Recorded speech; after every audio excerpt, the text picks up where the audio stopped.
Boa noite a todos. Sejam todos muito bem-vindos ao Surdez em Foco. Hoje a gente tem um cine-debate do filme O Milagre de Annie Sullivan, aqui na Universidade Federal do Sul da Bahia, a UFSB. Eu sou a professora Daniane Pereira. Eu sou uma mulher de descendência afro-indígena. Eu tenho os cabelos longos e pretos, rosto redondo, meus olhos são castanhos escuros e eu uso um óculos marrom escuro na parte superior e uma cor mais clara na parte inferior. Eu estou usando uma blusa vermelha com alguns motivos, um colorido, um batom rosa claro, 3 brincos pequenos em cada orelha. E atrás de mim eu tenho uma parede branca, do meu lado direito com um espelho e do meu lado esquerdo com um leque daqueles ornamentais. Em ambos os lados eu tenho uma luminária. Eu sou professora de Libras e de Educação Inclusiva aqui na UFSB, no campus Socígenes Costa, aqui em Porto Seguro. Eu sou mestra em Letras, graduada em Letras Português, em Letras Libras, em Pedagogia e Normal Superior. Eu sou especialista em Libras, em Supervisão Escolar, em Educação à Distância e em Atendimento Educacional Especializado. E também estou chefe da subseção de Atendimento Educacional Especializado aqui da UFSB. Mais uma vez, eu agradeço a presença de todos no Cinema Comentado Surdez em Foco, um evento que possibilitará o uso e a difusão da Libras, conforme a gente tem no Decreto 5626 de 2005. O Cinema Comentado, ele é um evento que vem promovendo debates sobre temas relacionados à língua, à educação, história, cultura e identidade das pessoas surdas, por meio de exibição de material cinematográfico. A cada encontro que a gente faz no Cinema Comentado, a gente tem um especialista convidado que faz a mediação do debate com as pessoas que participam. Ao todo, vão ser 40 horas de atividade com a exibição de 10 filmes. Hoje nós estamos no Cinema Comentado, Surdez em Foco, com o debate do filme O Milagre de Annie Sullivan. Esse é o nosso 7º Cinema Comentado. Eu agradeço desde já a presença da professora especialista Ana Paula Rosa Pessoa Frois. Ela é da Secretaria Estadual de Educação de Minas Gerais e a sua disponibilidade para estar com a gente hoje. Eu agradeço desde já também a presença dos tradutores e intérpretes de Libras Língua Portuguesa, o Kerson Kleber Espínola Pereira, da UFSB, e a Maria Leidiane Rodrigues Pereira Reis, do Unimontes. Esse evento está sendo gravado e a cópia do vídeo... Tem alguém com o áudio ligado? Eu peço que desligue, por gentileza. Esse evento está sendo gravado e a cópia ficará disponível no canal do YouTube, o Observatório Inclusivo da UFSB. A gente pede que vocês se inscrevam no canal, ativem os sininhos das notificações para vocês poderem receber um alerta assim que a gente colocar algum conteúdo novo e deixe seu like, tá? Durante nosso encontro, a gente pede também que, para a gente conseguir melhor visualizar a participação de vocês durante o debate, que vocês levantem a mão, tá? Para poder oralizar, ou escrevam no chat com letra de imprensa maiúscula e coloquem na frente a hashtag Cinema Comentado. Até o final do encontro, a gente disponibilizará também um link para registro da frequência, tá? Bom, e para a gente dar início, eu convido a professora especialista Ana Paula Rosa Pessoa Frois, da Secretaria Estadual de Educação de Minas Gerais. Aqui eu farei uma breve apresentação do currículo da professora. Outras informações eu creio que ela dará também. A professora ela é especialista em Libras pela FAVENI, especialista em Educação Especial também pela FAVENI, é licenciada em Pedagogia pela Unimontes e licenciada em Letras Libras pelo IFNMG. Ela é bacharela em Letras Libras pela Faculdade de Maringá. Atualmente, ela é tradutora e intérprete de Libras Língua Portuguesa na Escola Estadual Joel Mares, em Almenara, Minas Gerais. Ana, é um grande prazer ter você aqui nessa noite, debatendo sobre educação, a história, a cultura e a identidade das pessoas surdas. Fique à vontade. Boa noite a todos. É um prazer estar aqui, com vocês, E essa discussão vai ser muito bacana porque esse filme ele é bem assim difundido nos cursos de pedagogia, né? Quando a gente estuda a disciplina de atendimento educacional especializado. E esse filme ele foi de 2000. É um filme que já é como se fosse uma regravação, né, de 1962, o filme de O Milagre de Annie Sullivan. Daniel já me apresentou, acho que não precisa mais, né, me apresentar. E vamos dar início, né, a esse cinema comentado, que eu acho que tem muitos temas para a gente abordar sobre a surdez e também sobre a surdo-cegueira, né, que foi o caso da Ellen Keller, né. E primeiro eu gostaria de fazer assim, uma resenha com vocês. É como se a gente fosse fazer uma leitura da capa de um livro, né? Mas a gente vai fazer uma releitura uma releitura desse filme, o período que passou, para a gente poder entender mais à frente, né, sobre como que foi, né, esse dito milagre de Annie Sullivan, o que aconteceu, né, como que a Ellen, ela era, quais eram as características dela. Então, eu gostaria que todos participassem, né, mantesse a mãozinha levantada para que a gente possa, então, né, ter a oportunidade de cada um falar. Primeiro, eu gostaria de falar sobre essa resenha, né? Qual o período que vocês notaram que o filme se passou? Qual foi o período? O ano? E o que isso nos lembra? Seu áudio está desligado, Márcia. Gilza?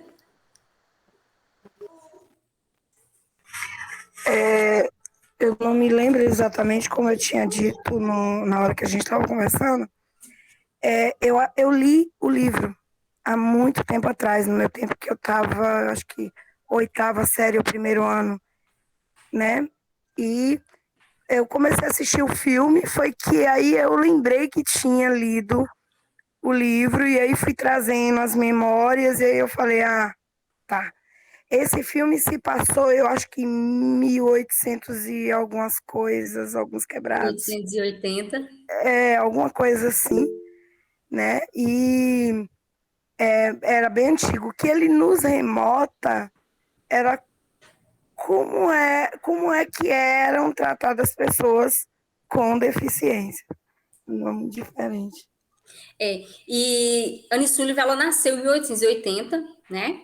E ainda não se sabe qual foi o motivo real, né, da doença dela. Ela ficou com febre por 3 semanas.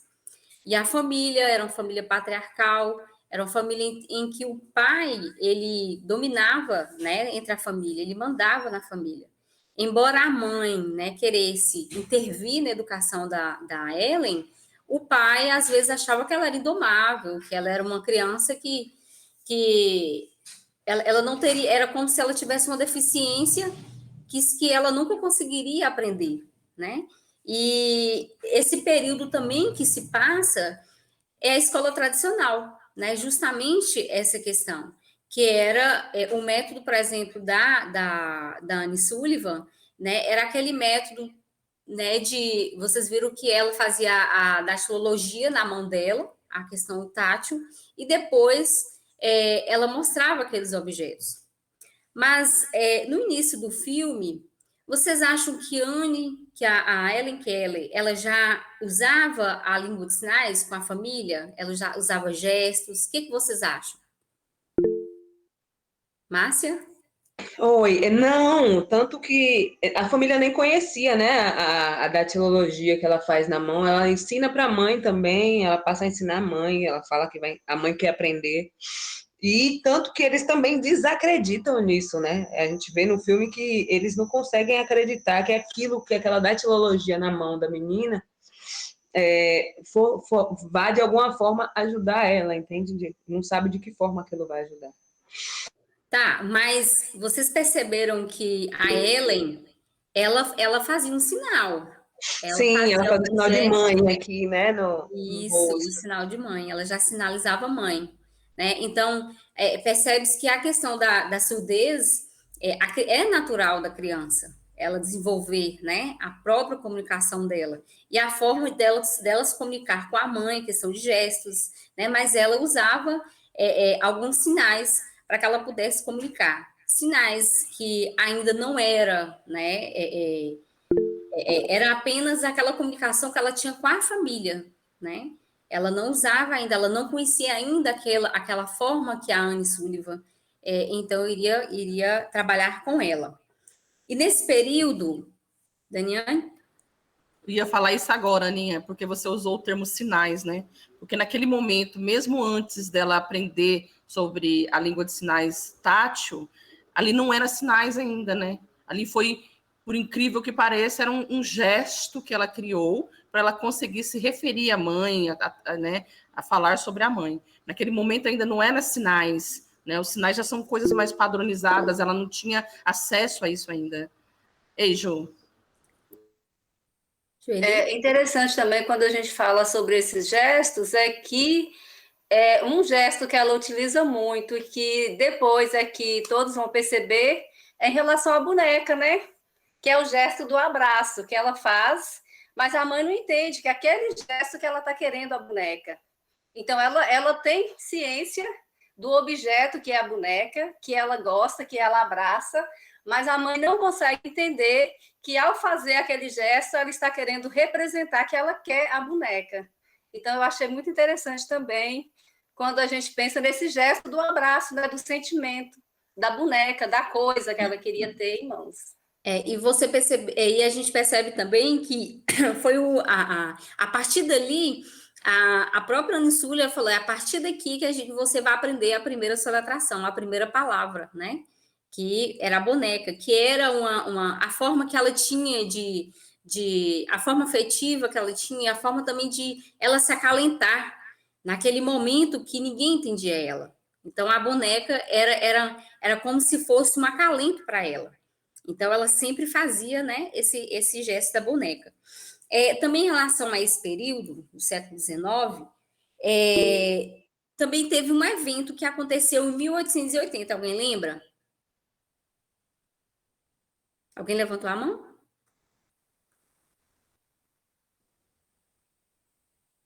Eu escutei um barulhinho também, mas não levantou a mão, mas Dilza escreveu no chat, Aninha.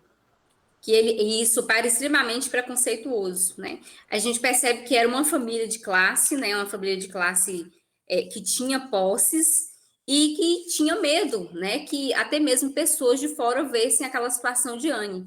Quando a mãe foi buscar a professora Anne Sullivan lá no trem, o que aconteceu? Quando perguntou para ela, cadê a Ellen? O que ela respondeu? Ruane? Ela se sentiu envergonhada de levar a menina até lá, né? E ela deu uma desculpa. O que ela Mentiu, falou? né? Que ela estava passando o tempo com o pai porque o pai queria ter um dia com ela. E ela nem tinha tanto apego com o pai. Quando o pai pegava na mão dela, ela se esquivava. Então, ela tinha muito afeto pela mãe, né? A mãe tinha muito amor por ela. E quais eram as características de Ellen? O que vocês perceberam? Era muito agitada, né? Oi? Desculpa, era também muito... Ela era muito agitada. Era também muito mimada e indisciplinada. Isso foi uma grande dificuldade que a professora Anne teve para educá-la. Vocês acham que a palavra mimada... Vocês acham que ela era mimada? Eu acho que ela era apagada, né? Era a forma que era apagada da família, tanto que o doce, né? Tanto que a forma que usavam para era adestrada, vamos falar a verdade aqui, porque botava os doces para ela acalmar na boca. Eu achava aquilo. E aí era a forma que a mãe achava que tinha de acalmar, mas ela não sabia o porquê, não sabia como mais aquilo ali acalmava ela. A recompensa, né? Se ela ficasse quietinha, disciplinada, ela tinha ali a recompensa. Exato. A recompensa de ficar quietinha. E até eu e Dani, a gente conversando, era uma consideração de Vygotsky, né? Que é a lei da compensação social. Ele falava que cada pessoa ela é compensada se ela contribuísse com alguma coisa. Então, era fundamental fazer isso, dar um docinho para ela, para que ela pudesse ali ficar quietinha, ficasse disciplinado, né? Dani, quer falar alguma coisa? Mas, na verdade, não era esse momento que se dava a lei da compensação de Vygotsky. A lei da compensação de Vygotsky se dava no momento que Anne passava algum ensinamento para ela referente à questão da libras tátil e o objeto, e o recurso que ela estava ali demonstrando, e aí ela vinha, ó, se você fizer isso aqui comigo, se você repetir o que eu estou fazendo, eu te dou aqui, às vezes ela dava uma boneca, às vezes ela dava um doce, naquele momento ali, sim, a lei de compensação de Vygotsky. Nesse caso específico da mãe e o pai, e a questão de indisciplina, de questão de ser mimada, que Hamilton, que Márcia estava colocando, a gente pode até colocar o mimada também. Mimada no sentido de que a mãe era muito carinhosa com ela, sim, a mãe protegia demais ela, sim.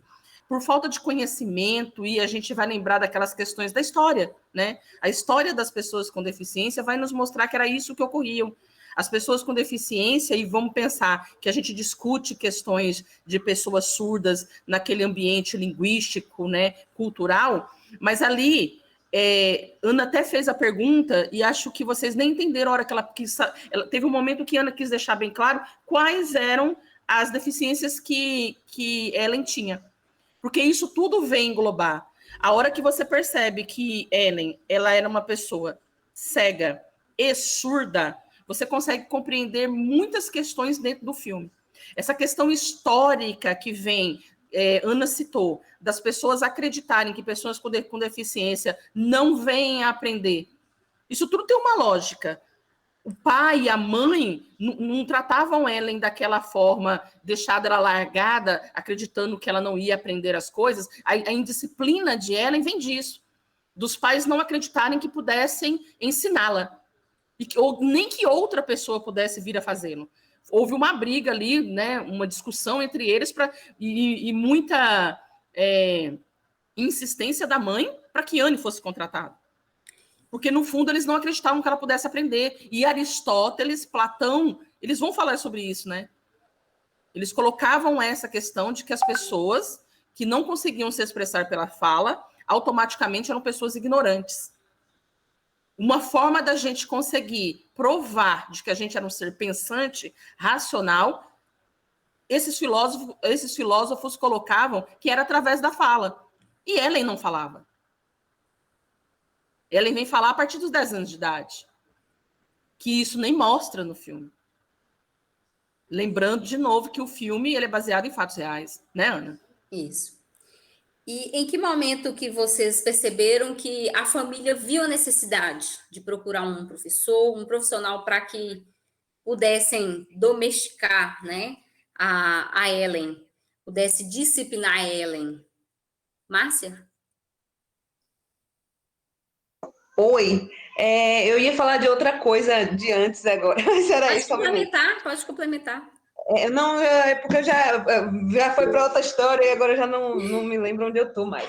Mas o que eu vi é que ela estava tendo uma série de ataques de fúria, né? De ira, de quebrar as coisas, e se ponderou essa possibilidade de ter uma pessoa lá para ela não ter que ir para um espaço, um espaço, ficar internada num espaço e ela ficar em casa. Um asilo ou manicômio, asilo. né? Mas por que você acha? Por que vocês acham que ela se comportava daquela forma?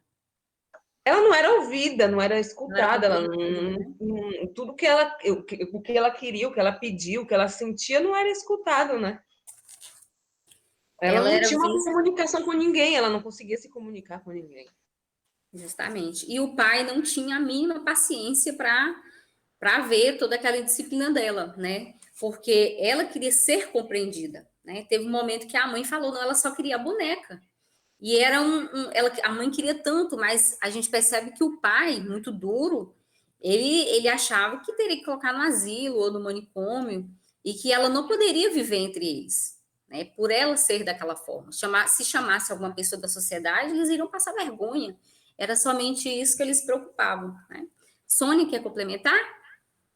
Oi, boa noite. Sim, eu também observo essa relação de civilização e barbárie, né? O selvagem ela é considerada como alguém selvagem, praticamente, né? Embora seja alguém da sociedade, ela, pelo fato, como já comentaram, né, de não falar, ela é considerada selvagem, tanto que no início, na reunião em que decidem falar ou chamar ao doutor Clayson, A não, professora Anne Sullivan.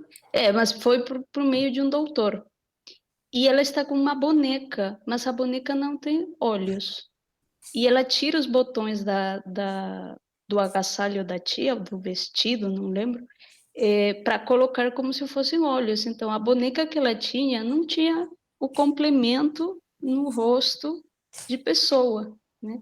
Como se... E ela não se identificava com isso. Por isso, quando a Anne Sullivan chega com essa boneca que tem olhos, ela se sente feliz. A gente observa a felicidade da menina de perceber uma identidade com essa boneca. Então, é muito interessante também esses detalhes. E ali, Sônia, é mais um momento que se prova que ela é um ser racional, né? Ela conseguiu raciocinar essa questão de perceber que a boneca não tinha um detalhe que as pessoas têm. Isso, e ela constantemente está fazendo, a partir das mãos dela, né, do tato, ela está constantemente se comparando com os outros, né? Porque no início do filme, ela coloca as mãos na boca do menino, do Percy e da menina. Mas eles acham que ela é agressiva porque ela está com umas tesouras, então que ela vai matar eles. Essa ideia de selvagem, né? E não é isso, é que ela precisa ter esse contato, ter essa relação a partir do tato, né? Das mãos com o resto, e não é compreendida. Então, bom, era isso que eu queria comentar. Desculpa o meu português, eu não sou brasileira, então por aí eu falarei alguma coisa errada. Tá ótimo, Sônia. A gente está conseguindo te entender perfeitamente. Jo. Só para complementar essa questão do raciocínio, logo no início do filme, porque quando ela também faz aquelas pirraças, aquelas birras, isso significa que ela tem um raciocínio, que ela entende que se ela fizer daquela forma, ela vai ser atendida. Então, ali nós já temos um exemplo de raciocínio, de pensamento, né? De uma ação que vai trazer algo, que vai trazer o que ela quer, que vai dar uma resposta para ela, que vai ter uma reação. Então, ali a gente já tira toda essa questão de pensar em qualquer problema de reflexão, de cognição, né, em relação naquele momento, né, naquele momento do filme, e quando a gente está começando a pensar um pouquinho sobre as reações dela, sobre o modo de vivência daquela família, a gente já percebe essa inteligência, né, em relação ao que ela quer, e como que ela vai conseguir o que ela quer.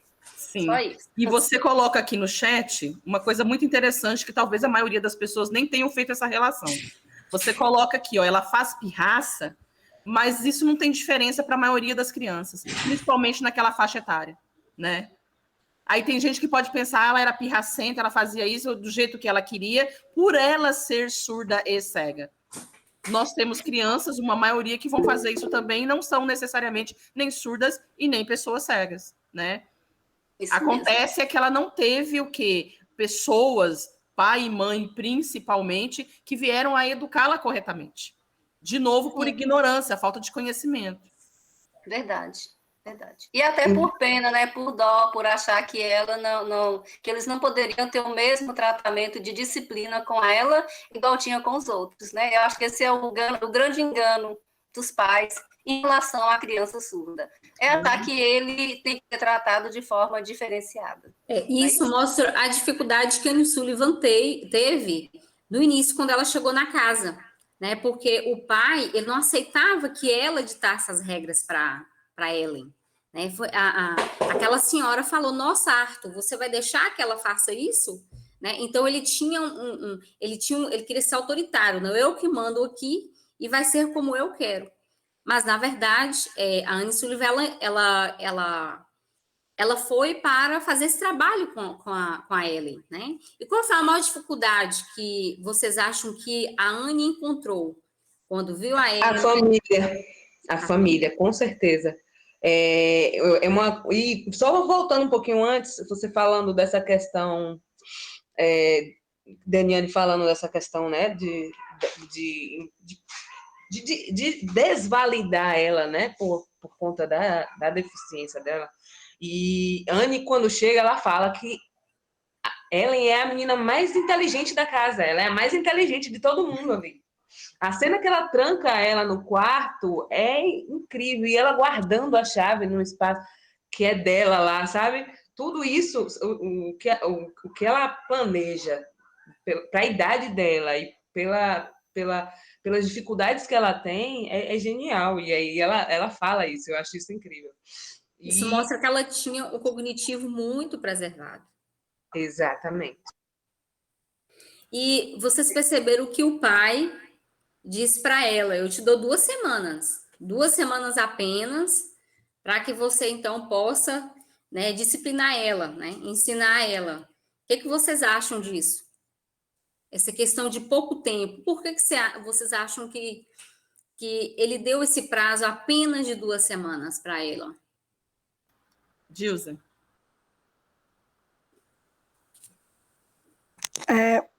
A gente até falou isso no início. Ele é extremamente preconceituoso. Ele não era aberto. É o que eu enfrento com os alunos quando tem com alguma deficiência lá. Quando eu pego um aluno que eu começo a perceber que ele tem 1 grau de autismo, que aí a gente chama a coordenação e pede para a coordenação orientar, levar no médico, começar a fazer o processo de observação antes do diagnóstico. E aí, depois de um tempo, se tem o diagnóstico, os pais se recusam a acreditar. O primeiro enfrentamento da criança é com a própria realidade familiar. Então, o principal entrave é com a família, porque a família não quer aceitar que dentro, principalmente no caso do pai da menina, que é extremamente preconceituoso, ele jamais, sendo patriarca, iria aceitar alguém com deficiência, incapaz. E ele colocou isso tudo no filme, o tempo inteiro. Então, por esse motivo, não acreditando, e para depois poder dizer, tá vendo? Eu dei a ela tempo, mas ela não conseguiu. Mas ela conseguiu. E vocês acham que o fato de Anne Sullivan, ela trocar o espaço da casa por um outro espaço, somente ela e Ellen, vocês acham que influenciou em relação à cognição dela? Não tenho dúvida. De forma alguma. É necessário que essa menina, que a Anne, ela tivesse esse contato fora da casa, para ela ver que existia um outro âmbito, e isso trouxe conhecimento, que é o contato com as coisas do ambiente, com as pessoas, os seres, o espaço, em que a criança vai construindo o seu próprio aprendizado. Dani? É importante a gente observar nesse momento que a Ellen é retirada da casa dela e vai para um outro ambiente para poder aprender ali, entre aspas, esse momento de educação que a Anne proporcionou para ela lá. A gente tem que entender que necessariamente não quer dizer que toda criança tem que sair do seu ambiente escolar e ir para um lugar ficar lá isolada para isso acontecer. O caso de Ellen é um caso específico. Ali é porque a família não contribuía, né? Joeli colocou aqui, ó, os pais não viam a menina como alguém que fazia o que queria, mas como alguém que já tinha duras limitações impostas pela própria vida, né? E bem assim, né, Ju? Então, na verdade, a gente vai ver que no caso de Ellen, Anne a separou ali da família porque a família não ajudava, por falta de conhecimento, e a gente sabe que é isso que acontecia na época, não só com ela, mas com as pessoas com deficiência, era assim. Márcia teve um momento, e Ana também, que falou sobre as questões de asilo e tal, que os nomes vão mudar, né? Asilo, internato, orfanato, muda aí no decorrer da história e no decorrer também relacionado com as questões de regiões também, mas eram ambientes que as pessoas excluídas eram depositadas, né? O fato da família de Ellen, naquele momento, querer jogá-la naquele lugar, era comum, para a época, né? E aí, de novo, a gente tem que entender que para Ellen especificamente, porque nós estamos tratando do filme, né? Especificamente para Ellen, houve a necessidade, sim, dela ser retirada do ambiente familiar, porque a família não contribuía. E ao ser retirada do ambiente, vocês perceberam que ela foi para um ambiente novo, e aí ela já estava com receio da Anne, né? Porque ela percebeu que a Anne era dura com ela, né? Ela impunha limites para ela. E qual foi a reação dela? Onde que ela se escondeu? Embaixo da cama. Eu adorei aquela cena, a cena dela fazendo birra, achei incrível. E aí ela chama o menino para ir ajudar ela e depois ela quer se sentir pertencente àquilo. Achei incrível, achei lindo. E como que a Ellen, ela conheceu que era o menino? Qual foi a estratégia que Ellen ela sempre usava para reconhecer as pessoas? Sônia? Sim, bom, o que a gente percebe na relação da Helen com a família também é uma relação de manipulação, porque a Helen fazia birra, enfim, fazia toda essa bagunça para obter um prêmio, que era o doce. E quando ela vai nessa casa com a Anne Sullivan, ela já não vai ter essa possibilidade de manipular essa pessoa. Porque o que ela fazia quando dava uma bala para ela, né, um doce para ela, era justamente reforçar esse comportamento errado. E como ela não conseguia fazer isso com a Anne, ela ficou primeiro escondida e depois ela mostrou que sentia ciúmes do menino, porque ela queria só atenção para ela. Né? A Helen queria atenção só para ela. Então, a estratégia da Anne foi chamar o menino Percy e ensinar ele. Aí, quando ela ensina ele, Helen percebe, eu não estou sozinha, eu não estou sendo o centro da atenção de todo mundo, ou dela, né, da Anne, então eu vou participar também. Então, a partir de perceber também o caráter da menina, de ela querer ter atenção, né, ou chamar atenção talvez, é que ela consegue se aproximar, né, porque a menina tinha medo, entre aspas, né, inicialmente da Anne. E vocês perceberam que quando a Anne tentava pegar a mão dela, ela se esquivava. Quando o menino colocou a mão, ela pegou na mão, né, no caso tátil, e percebeu que era outra pessoa. E assim ela conseguiu, né, com essa estratégia, tirar ela debaixo da cama. E outra estratégia também que a Ellie usava era o cheiro também das pessoas. Vocês perceberam que ela ia pelo cheiro? A forma Sim. que a pessoa pisava também, ela era muito aguçada, essa questão do cheiro, muito perceptiva, né? A questão da vibração quando a pessoa andava. Foi tanto que quando a Anne chegou, ela colocou a mala para vibrar, para ela sentir, né? Então é muito específico também da pessoa com surdo de cegueira, né? Com uma deficiência que é a cegueira. E qual foi a relação do aprendizado das palavras? Que naquele momento a Anne ela começou a soletrar a palavra e indicar um objeto. Vocês acharam que naquele momento a Ellen ela conseguiu de fato aprender a entender a questão do significado, o significante daquela soletração? Ruane?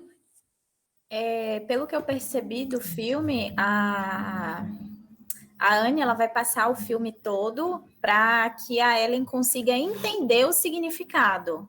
Ela consegue compreender, digamos, decodificar, né, o que são as letras e relacionar com os objetos, mas ela não entende ainda. Aí só no final do filme que vai demonstrar que ela entendeu realmente o que é o significado daquilo. Daniane? Certinho, né, Wani? A gente vai ver que tem um processo de aprendizagem, né? Como todos nós passamos por ele. Então, se a gente pensar em Vygotsky, ele vai falar em zona de desenvolvimento proximal. Então, por mais que ela, desde o início, porque desde o início do filme, Anne pega nas mãozinhas de Ellen, faz ali a soletração, faz ali a língua de sinais tátil, no caso ali não era Libras tátil, né? Mas ali era a língua de sinais tátil, e na sequência, ali não era nem sinais, na verdade, porque estava só na soletração, Datilologia, né? e automaticamente já vai e pega no concreto, mostra para ela, isso aqui para ela conseguir compreender que aquilo que estava acontecendo na mãozinha dela era referente àquele objeto, aquela coisa, né? Na questão da zona de desenvolvimento proximal, nós vamos perceber que é isso mesmo que acontece. O aprendizado, ele não se dá de um momento para o outro, assim, logo de cara, né? Há um processo, né? E aí há um momento que se chega ao entendimento, que foi o que acontece com ela no final do filme, né? E assim como aconteceu com nós também, com a gente. Para pensar, quem de nós aqui, quando aprendeu a escrever, aprendeu a ler, nós saímos lendo de cara? Não foi assim. Foi um processo para aprender as letras, vir juntando essas letras em sílaba, formando essas palavrinhas e lendo aos poucos as palavrinhas. Não foi tchum. Eu lembro que eu sentava... Aí eu de novo, dureza. Eu fico lembrando da minha infância. Eu lembro que a mãe sentava numa poltrona e colocava a gente... Nós ficávamos agachados na frente de mãe, pegava a cartilha, naquela época, a cartilha Caminho Suave, lembro até hoje, e a gente tinha que sair lendo todas as palavrinhas que ela mostrava. Cada palavrinha que você lia errado era um croque na cabeça. Cada palavrinha que você lia errado era. E aí eu lembro que, nossa, quantos croques eu não levei, porque não foi de cara, né? Por mais que naquele processo também, vamos lembrar o que a Ana tinha falado, né? Questão de escola tradicional. Eu tenho 46 anos, então eu passei muito ainda por professores que desenvolviam sua metodologia em cima de escola tradicional. Então, que era muito repeteco, muita repetição, era questão de Decoreba, né? Decorar, né, Ana? Era assim. Então, com essa questão de decoreba, você não captava aquilo de início, não. E todo o processo de aprendizagem, ele é assim, né? Justamente por isso que se diz, é um processo. Né, Jô? Você levantou a mão aí. Sim, só para continuando a fala de vocês aí, só para pensar um pouquinho na imitação, né? Porque eu acho que nesse início ela apenas imita o que chega até ela. Então ela tem lá a datilologia para, né, a soletração com as mãos, e ela vai imitando, mas ela não está sabendo. Aí a gente pensa lá na cópia, né? Quando a gente faz cópia, não sabe estar escrevendo. A gente pensa lá quando a gente está sendo alfabetizado, que coloca a palavra marimbondo e a gente vê o desenho e fala que é uma abelha, né? Então, sem ter o significado, né? A gente está tentando, assim como a Anne estava tentando lá, imitando, né? Estava fazendo o melhor que ela podia naquele momento. Mas ainda não tinha entendido que cada sinal daquele que ela aprendia tinha um contexto, tinha um significante, né? Tinha um significado. E teve um momento que a Anne Sullivan viu isso, foi quando ela deu a boneca e ela soletrou cachorro. Então, ela percebeu que realmente ela ainda não tinha entendido, ela não tinha compreendido que aquela soletração tinha um significado de algum objeto, né? Para que ela pudesse entender o mundo em volta dela, né? Nossa, Ana, você fez eu lembrar de épocas de ditado, quando eu era pequena, que colocavam lá a imagem, mas a gente, olha, a Dilza tá rindo, e a gente já tinha decorado algumas palavras, né? Mas tipo, na ordem. Mas igual Ellen ali, ó, a gente não tinha ainda o entendimento. Decorou a palavra, aí vinha lá uma imagem. Você jogava, né? Vou tentar. Verdade. Você pegava a palavra que você decorou, jogava lá, nada a ver. E a gente percebe que a pessoa com surdez, você ensinar sinal, palavra, também não vai ter um entendimento efetivo. É necessário ter um contexto, um entendimento, significado, vivência, contato. É um processo, né? Assim como Daniel me lembrei do filme na Seu Nome é verdade, Jonas. Né, Dilza? Já lembrou de Jonas. Mas, na verdade, essa questão do contexto, ela já é muito discutida na pedagogia há muitos anos.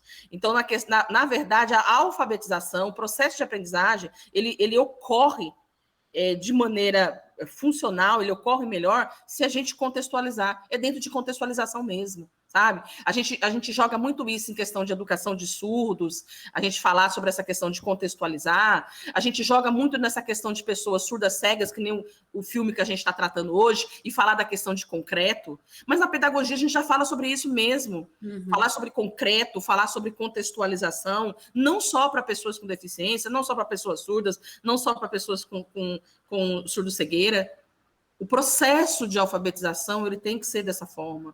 A gente consegue o entendimento, o aprendizado vai ocorrer de melhor forma, é assim, é usando essas metodologias, utilizando essas estratégias. Verdade. Né?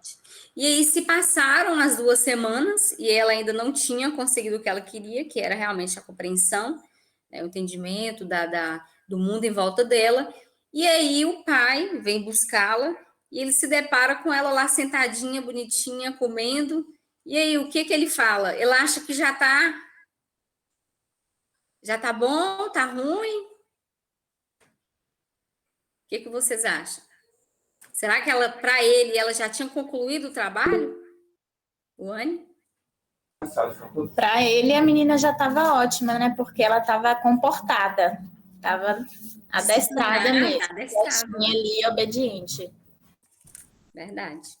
Mas, na verdade, ela que estava ali ensinando, vivenciando, ela viu que ela precisava de mais tempo. A gente não consegue aprender uma língua um passe de mágica. É um processo longo, né? E depende muito da vivência, né? Do contato. Ela estava tendo contato com a professora. A partir que ela saísse dali, ela ia voltar para a estaca zero novamente. E esse era o medo de Jane Sullivan.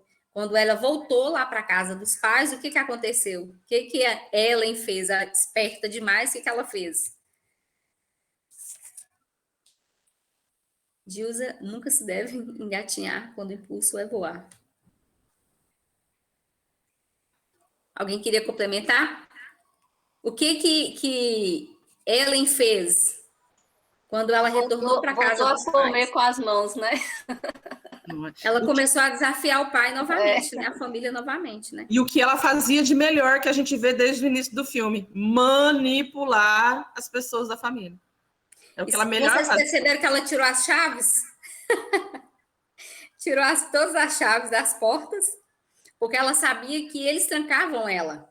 E ela já estava bem esperta, né? A partir dela, ela já estava bem esperta para saber que ela também podia dominar eles e ali não podia trancar ela mais, né? Então, a partir daquele momento, né, o pai achando que já estava bom demais, e aí foi naquele momento, quando ela foi embora, aconteceu o boom que ela queria. O que aconteceu com Ellen? Naquele momento que ela estava indo, e aí ela começou a associar o que a Anne estava ensinando ela. Márcia? Oi. Ela teve o relampejo, né? Ela pegou na água e sentiu que é aquele start, tipo, nossa, tudo que ela estava me ensinando. Agora eu compreendo tudo. Agora eu compreendo que o que ela estava colocando na minha mão era o objeto que ela estava me mostrando. E aí, tanto que ela vai até a mãe, aí pede para Anne fazer a datilologia na mão dela de mãe, e aí ela bota na mão da mãe. Eu acho linda aquela cena, incrível. Eu chorei igual a criança. Ô, Márcia, aquela é a parte do filme que eu mais choro. Eu não choro tanto. Nossa! Eu tive uma crise, meu marido teve que me segurar aqui. Eu chorei loucamente. É a parte que eu mais me emociono também. Eu acho que a gente fica lembrando também. Eu tenho, né? Foram 22 anos de trabalho no ensino fundamental. Então, eu fui alfabetizadora durante muitos anos. E a gente via isso acontecer, né? Aquele momento que deu o clique. Que você luta para aquilo acontecer, mas você nunca sabe quando vai acontecer. E aí, quando você percebe, foi. Né? É muito emocionante. O start, né? É a hora que a aprendizagem acontece. É aquele momento mágico ali. E é do nada, você viu? O tanto que veio ali trabalhando, e, né? E Anne ali, cadê? Quando ela menos esperou, pum, aconteceu. Fala, Ju. Ô, Dani, eu estava lendo um pouquinho algumas questões sobre o filme, né? Aí eu vi que quando ela era bebê, antes dela perder a visão e a fala, que a primeira palavra que ela pronunciava era a palavra água. Então, que isso foi também o que desencadeou que ela, né, achasse a água e falasse aquele... Eu não sei se tem assim, uma pesquisa que fale e que comprove isso, mas que a mãe dela fala logo no início que ela já pedia água, ela falava água antes de perder a fala e perder a visão. As experiências anteriores, né? Na verdade, Jo, ela não falava água, porque quando Ellen perde a audição e a visão, ela ainda é bebê, com meses, né? Mas o que a mãe fala é que a mãe fala que quando ela começa a querer se comunicar, ela já começa com relacionada à água. A água. E a água, ela então ficava ela não falava o água, mas só ela ficava né? relacionando a água. E a mãe vinha com a água, percebia que realmente ela estava querendo água. Então ela falava. Entendi. Então foi isso. Pedir. Quer dizer, então foi havia isso essa relação, entendeu? Havia essa relação, mas ela não pronunciava a palavra água, não. Só balbuciava, né? Só ficava o a. Entendi. Legal. E finalizando, né? Nós vimos que a partir daí a Ellen ela descobriu o mundo à sua volta e começou a pegar nos objetos e tentar entender e a soletração. E aos 10 anos ela foi oralizada, né? Como Dani até falou, ela foi oralizada, ela aprendeu braille. Depois, mais à frente, ela se formou em filosofia, se tornou escritora. E isso deixa uma pergunta eu deixo uma pergunta para vocês. Será que o capacitismo, né? Será que nós devemos, como educadores, pensar que uma pessoa com surdo-cegueira, uma pessoa com cegueira, o surdo, a pessoa surda, será que a gente também deve pensar dessa forma capacitista?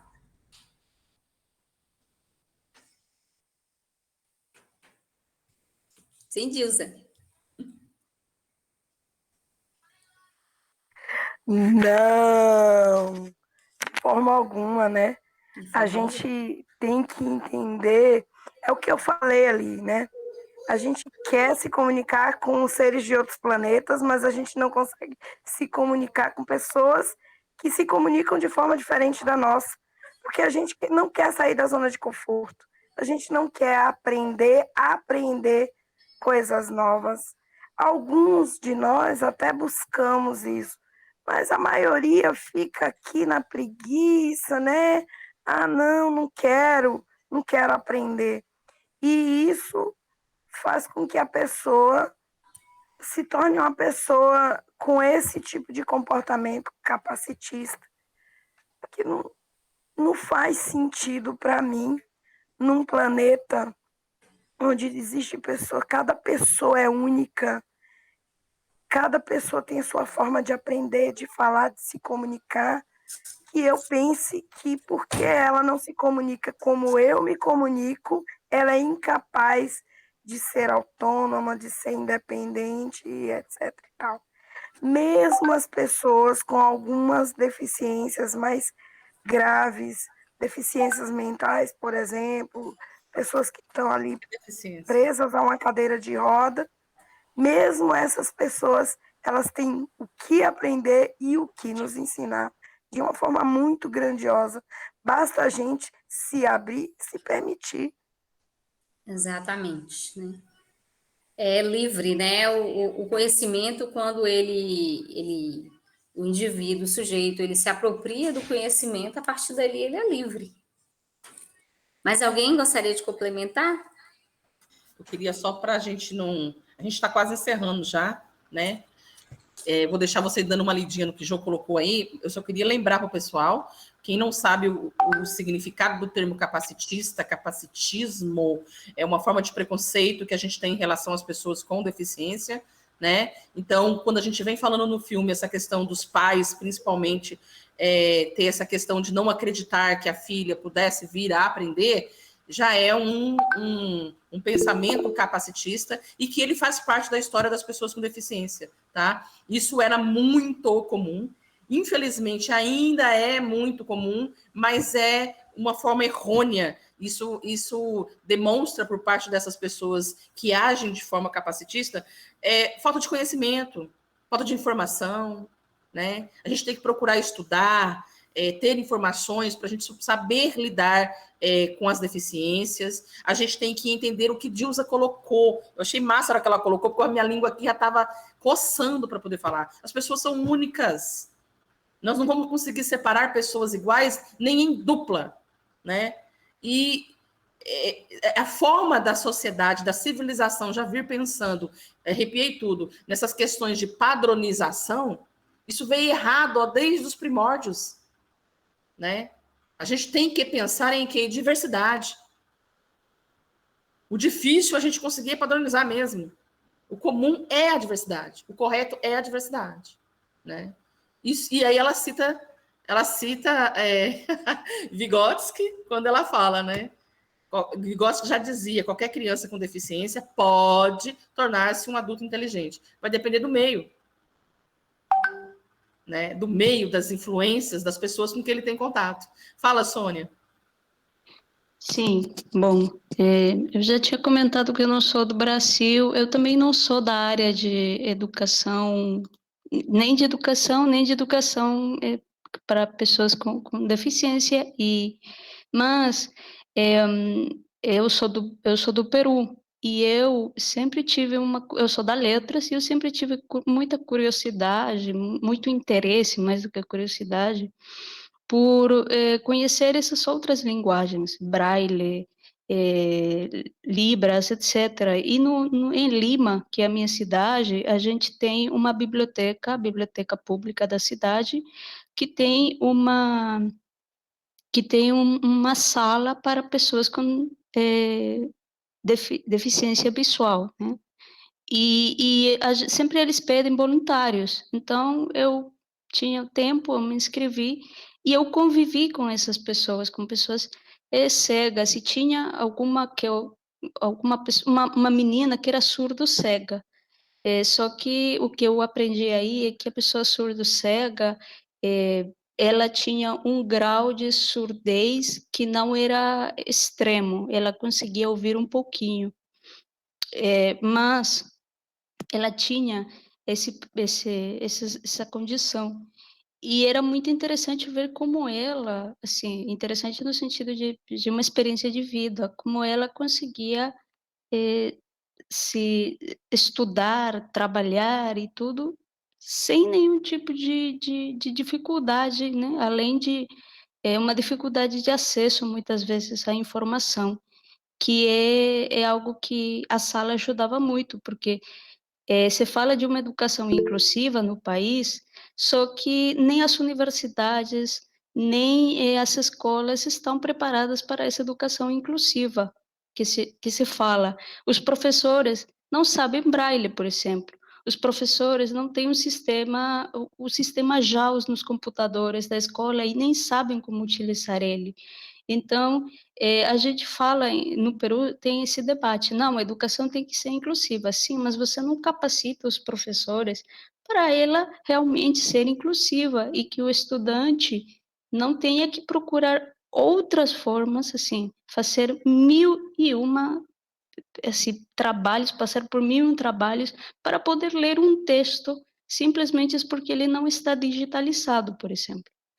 Então, exato, Deus acabou de falar. E alguns professores nem buscam, nem procuram por esse conhecimento. E é muito lamentável, porque se fala, não, educação inclusiva, você tem uma pessoa com algum tipo de deficiência, aí, na sala, como a menina, aí do lado, ele está aí, está na sala, é inclusivo, mas você realmente não está dando uma aula que inclua ele, não está fazendo coisas porque não tem o preparo, não tem a capacitação e nem procura por ela. Então, bom, era isso que eu queria comentar, né, que infelizmente, embora institucionalmente às vezes tem essa iniciativa entre política, digamos, de ser inclusivos, não agem da forma certa para que os professores tenham essa capacitação ou tenham esse interesse por se capacitarem em diversas línguas ou linguagens para incluir esse tipo de estudantes. Era isso. eu vou além, sabe, Sônia? Eu vou pegar algumas coisinhas que saíram e vou bem além. Vou pegar primeiro a questão que você fala assim, eu não sou daquela área, não sou dessa área. É um ser humano. Você vive em sociedade. E aí a gente vai entrar nessa questão da inclusão. A gente gosta muito de jogar a questão da inclusão e lembrar da educação, inclusão na educação. A inclusão ela tem que ser na sociedade. É por todos. A inclusão não só na educação, mas a inclusão no momento que uma pessoa com deficiência, ou que nem seja uma pessoa com deficiência, que seja uma pessoa que seja público da educação especial, que é pessoas com deficiências, com transtornos globais de desenvolvimento, com altas habilidades de superdotação, que chegue numa padaria e consiga comprar o que ele quer comer ali, o que ele deseja, sendo entendido por todos, compreendido por todos, respeitado por todos.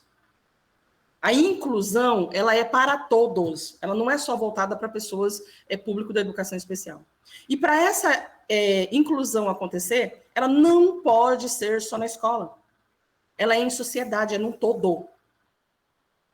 Ela vai ser fácil de acontecer, porque a gente vê a inclusão em alguns espaços. A gente não pode, generalizar, falar não há inclusão. Tem espaços que são inclusivos, sim, tem.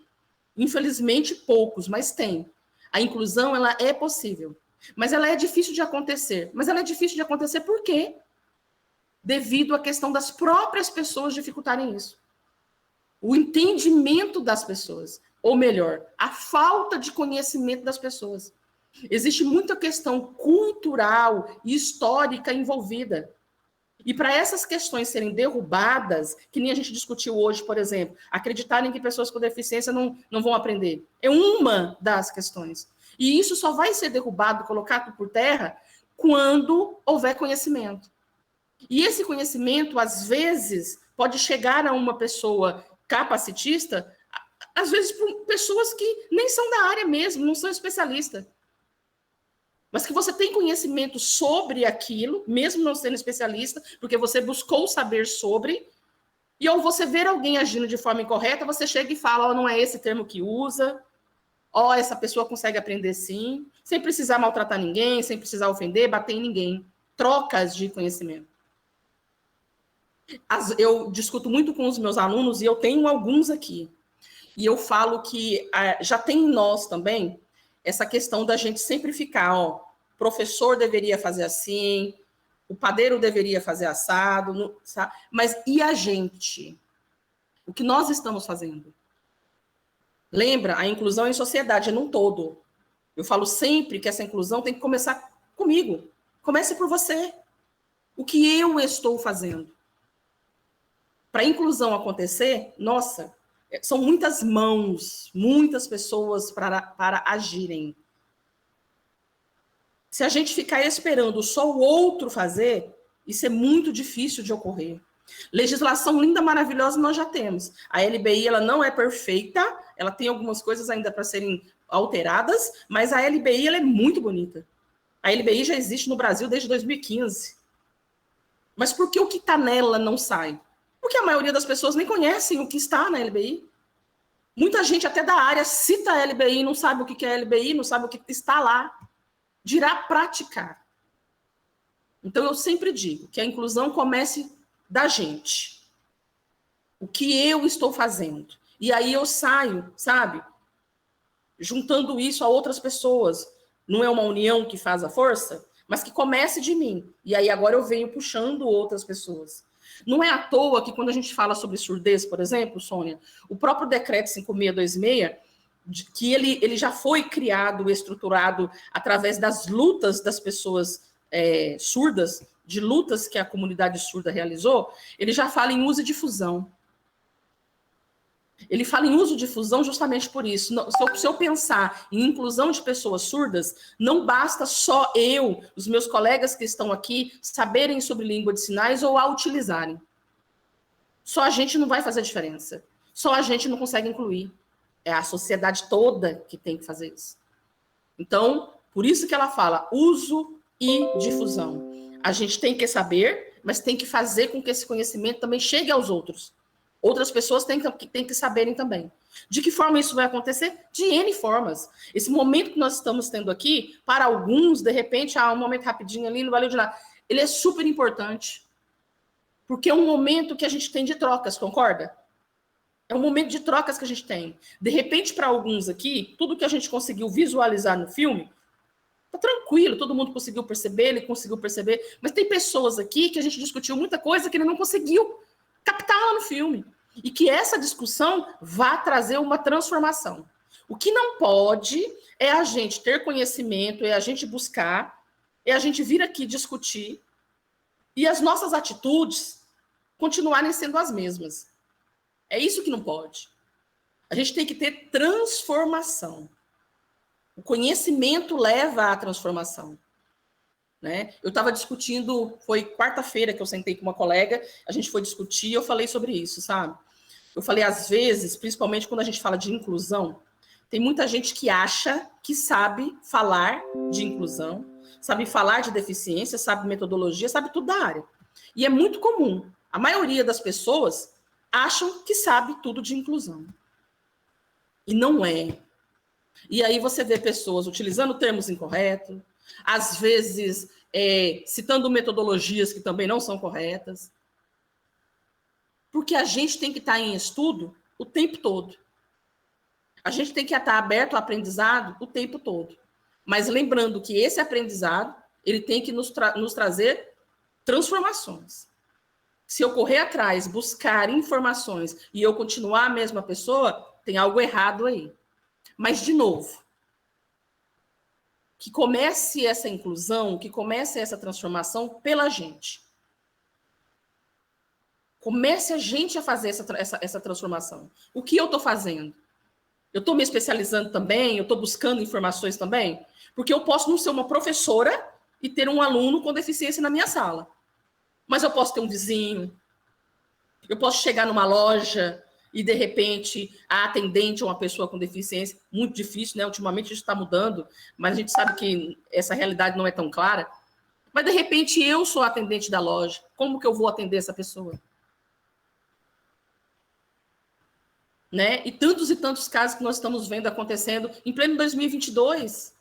Nós tivemos casos recentes lá em BH, por exemplo, de criança com autismo preso dentro de um tambor. Ah, não, ele faz muito barulho, ele causa muito transtorno, vamos prender ele aqui e colocar o menino preso lá dentro? Só lá? Não, e quantos lugares? Então, que a transformação comece pela gente, sabe? Eu falo sempre assim, ó, se eu começar a fazer a diferença, fica até mais fácil eu cobrar. Porque se alguém virar para mim e falar, mas o que você está fazendo? Eu estou fazendo isso, queria fazer mais, mas eu já estou conseguindo fazer isso. Que comece da gente, aí a gente vai angariando quem está por perto, sabe? Para fazer o movimento de inclusão crescer. Para fazer com que a sociedade seja mais inclusiva. Vai chegar um momento que isso vai acontecer. Está demorando muito, mas infelizmente é esse o processo. Infelizmente.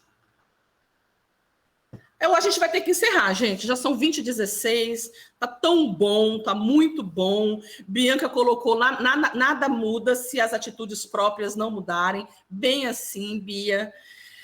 Ana, foi muito bom ter você aqui. A discussão, como eu falei, tá ótima. Obrigada a todos que estiveram presentes, ao pessoal do grupo do Geles, não sei se... Sônia acompanha a gente em outros eventos, né, Sônia? Esse não é o primeiro. Este não é o primeiro que você está. Não, acho que sim. Que é o primeiro? Não. Você já participou de outros, ou então foi de sala, será? Não. Foi de Geles. Esse pode ser o primeiro cinema comentado seu, mas você participou de encontros do Geles. Pode ser. Eu sou ruim de lembrar coisa. Você já teve com a gente. Pode ser, sim. Você já teve. E aí eu queria agradecer a sua presença, a presença de todos que estiveram aqui, a presença do grupo Geles, que é o grupo de estudos em língua brasileira de sinais. Tem pessoas aqui que são dos dois grupos, né? Além do Geles, do GPI também, que é o grupo de estudos e pesquisas em educação especial e inclusiva. Muito obrigada por esse momento. Remilson, eu vou deixar você falar para a gente encerrar. Beleza pura. É a primeira vez que eu participo, mas eu espero que eu tenha mais oportunidade. Gostei muito. Muito obrigado. Que bom, Remilton, a gente que agradece. E sim, são vários eventos que o grupo desenvolve. A segunda-feira, por exemplo, a gente tem o 6º encontro do GELES, que é o Grupo de Estudos em Língua de Sinais Brasileira. Na sexta-feira, dia 24, a gente tem o 1º encontro do GPI, que é o Grupo de Educação Especial Inclusiva. Venha com a gente, venha participar, né? Venha ensinar e venha aprender, venha trocar, né, Leite? Dia 31, GPI. Isso, eu falei 24, né? Eu citei 24. É 24 o encontro do GELES. E dia 31 o encontro do GPI, que é a Educação Especial Inclusiva. Obrigada, Leite. Gente, muito obrigada. Ana, vou deixar você se despedir do pessoal. Muito obrigada, pessoal, pela participação. Foi muito bacana nessa a discussão e assuntos relevantes, né, que todos complementaram. Muito obrigada mesmo pela participação e até a próxima, né? Porque vai ter mais ainda. Sim, se Deus Ok, obrigado. Obrigada a você, Ana, de novo. Eu quero agradecer também os intérpretes de Libras que estiveram aqui e tornaram o nosso evento acessível para a comunidade surda, ao Kerson e à Leidiane. Obrigada, gente. Até a próxima. Quero agradecer também aos monitores aqui presentes. Tem monitores que não estão presentes, como o Leandro, que ficou responsável pelo card, a Luzinete, responsável pela audiodescrição, mas estão aqui presentes. A Dilza, responsável por divulgação, fotos e tudo mais. O João, que está aqui, responsável por gravar e editar o vídeo para a gente. A Uane, que está aqui também presente, responsável por divulgar a lista de presença e tudo mais. Às vezes a gente sai jogando, mas ela já cutucou ali, ó, no chat, ó, cadê? No chat ou no zap, cadê a lista, professora? Tá? Então, obrigada também aos monitores que estiveram aqui presentes e contribuem sempre para o desenvolvimento das nossas atividades. E aos colegas também, Bia, Dai, Lau, obrigada a todos, gente. Márcia, obrigada.